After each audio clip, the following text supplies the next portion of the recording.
Doing analytics, doing spend data, you get files in all forms.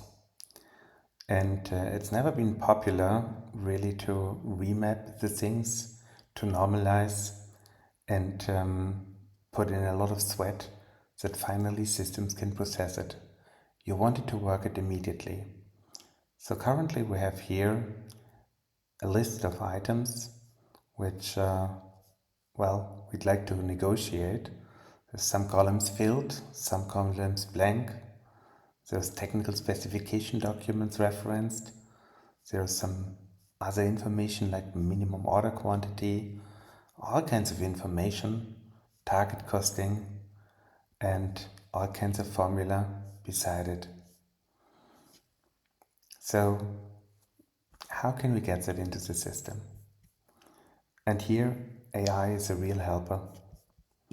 We can basically upload the file, and I'm going to use here some Excel import.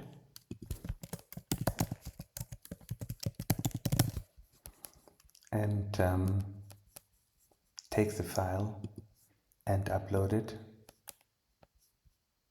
Now let's see how the workware has been imported and how the imported virtual Excel compares to the original.